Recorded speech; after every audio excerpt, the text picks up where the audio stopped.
자, 안녕하세요. 플래시김입니다. 오늘은 헬다이버즈2 뉴비분들을 위한 초보자 공략 가이드입니다. 그럼 바로 시작하죠.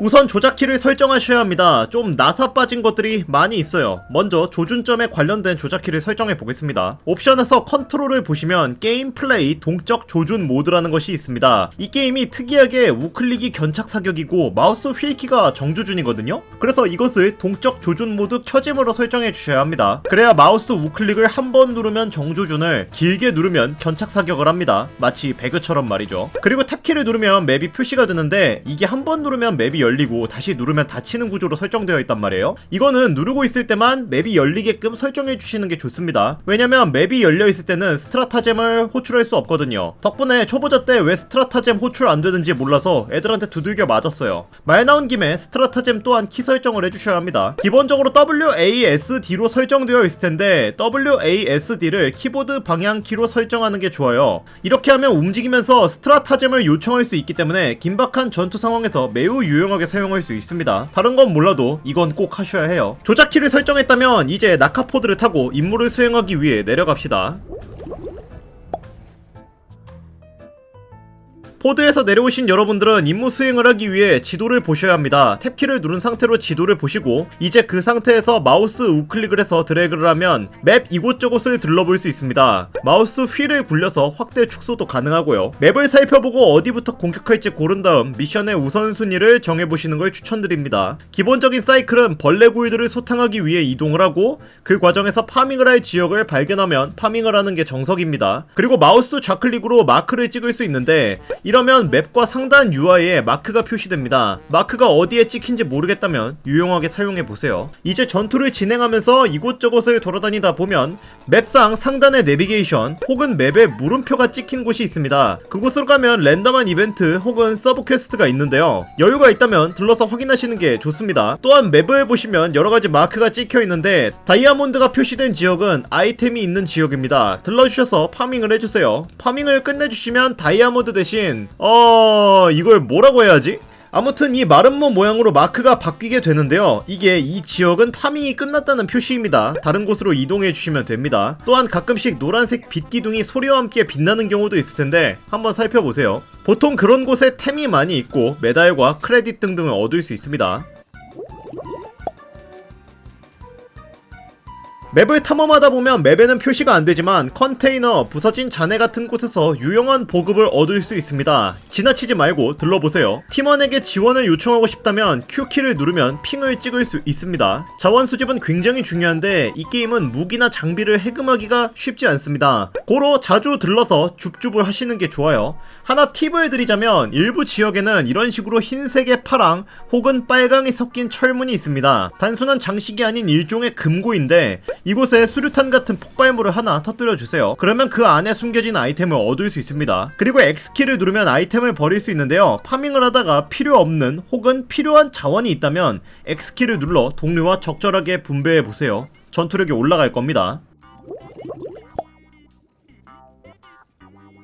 이 게임에서 적들은 무한 스폰이 됩니다. 눈앞에 보이는 모든 적을 때려부수지 말고 가능하다면 우회해서 돌아가세요. 계속 싸우면 피곤해집니다. 가급적이면 잠입을 하고 목표 완수에만 집중하세요. 그렇다 하더라도 전투를 피해갈 순 없겠지만 여러분은 사격할 때 움직이면서 쏘면 명중률이 낮아진다고 튜토리얼에서 배웠을 겁니다. C키를 누르면 앉기를, Z키를 누르면 그 자리에서 포복할 수 있는데요. 앉기와 포복을 할 경우 서 있을 때보다 명중률이 올라갑니다. 전투가 일어날 때 앉아싸 자세를 적극적으로 사용해보세요. 달려가면서 Alt키를 누르면 슬라이딩하면서 포복할 수 있다는 것도 배웠을 텐데 포복을 할 경우 폭발범위 데미지를 적게 받습니다. 꽤 데미지 차이가 크기 때문에 서 있다면 뚝배기 부셔질 게 엎드린 걸로 살 수도 있습니다. 주변에 폭발이 일어나기 직전인데 달려가기 늦었다면 일단 엎드려 보세요. 생존에 도움이 될 겁니다. 방향키를 누른 상태로 Alt키를 누르면 해당 방향으로 몸을 날려 회피할 수 있는데 이때 조준을 할 수 있는데요. 몸을 날리면서 조준 사격을 하면 공격도 피할 수 있고 상대방에게 반격할 수도 있습니다. 이를 적절하게 사용해보세요. 회피 동작은 자주 사용하셔야 합니다. 그리고 V키를 누르면 각성제를 사용할 수 있습니다. 이는 체력을 회복시키는 일종의 주사인데요. 특이하게도 스태미나가 떨어졌을 때 각성제를 맞아도 스태미나가 차오릅니다. 물론 체력이 깎여 있어야 사용 가능하지만요. 경우에 따라서는 좋게 사용할 수 있을 겁니다. 여기서 이동에 관련된 한 가지 팁을 더 드리자면 본인이 다른 곳으로 빠르게 이동을 하고 싶다면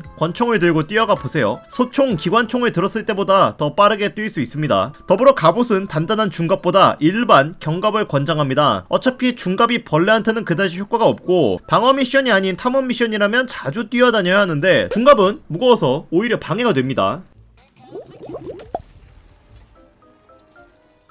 만약 우리가 벌레와 싸워야 한다면 맵상 곳곳에 이런 식으로 땅굴이 있을 거예요. 지도를 열었을 때 붉은색으로 빗금이 쳐진 곳이 있는데 그곳이 벌레들의 굴이 있는 군락지입니다. 일반적으로 빗금이 크게 쳐 있을수록 군락이 크고 벌레들이 많이 있습니다. 굴 안에 수류탄을 던져 넣어 굴을 파괴할 수 있고 굴을 파괴하면 보상을 받을 수 있습니다.